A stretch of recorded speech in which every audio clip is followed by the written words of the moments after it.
Ces images ont fait le tour du monde. La détresse des Afghans, fuyant les talibans le 15 août 2021. Mais comment en sont-ils arrivés là? En mai 2021, l'armée américaine annonce le départ de ses soldats, mettant alors fin à 2 décennies de présence dans le pays.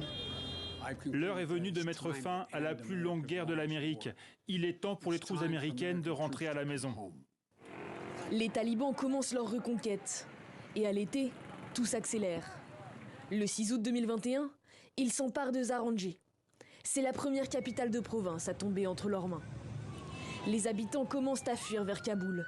Les conquêtes s'enchaînent, la plupart du temps sans même combattre. Les dirigeants afghans doivent s'unir. Ils doivent se battre pour eux-mêmes, pour leur nation.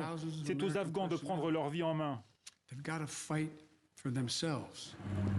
Le 10 août, les talibans contrôlent 8 des 34 provinces du pays. Au fur et à mesure de leur progression, ils saisissent les armes américaines, abandonnées par les soldats afghans. 2 jours plus tard, ils prennent Kandahar et Herat, 2e et 3e ville du pays. Pour superviser l'évacuation, les États-Unis envoient quelques milliers d'hommes à Kaboul. La communauté internationale s'alarme. Le conflit s'est accéléré beaucoup plus vite que nous ne l'avions prévu. Et la situation a toutes les caractéristiques d'une catastrophe humanitaire. Le 13 août, les talibans sont aux portes de Kaboul.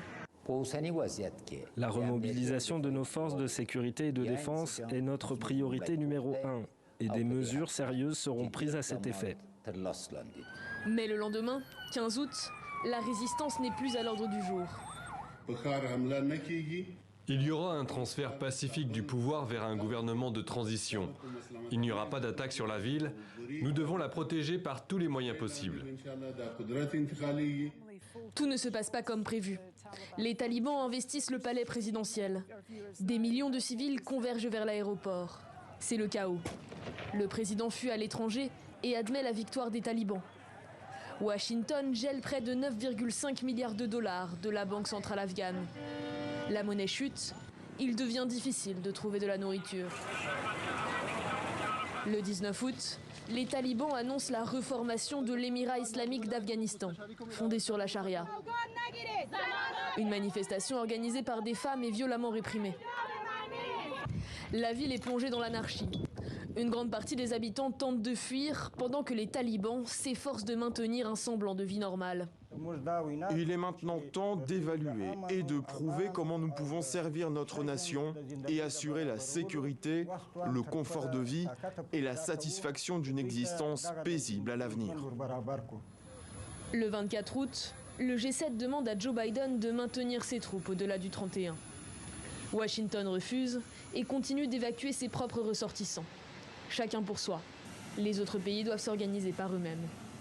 Alors que les dernières évacuations ont lieu, un attentat revendiqué par l'État islamique cause la mort de 100 personnes à l'aéroport de Kaboul.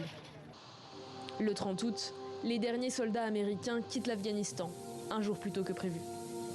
Une semaine plus tard, le 7 septembre, les talibans nomment un gouvernement.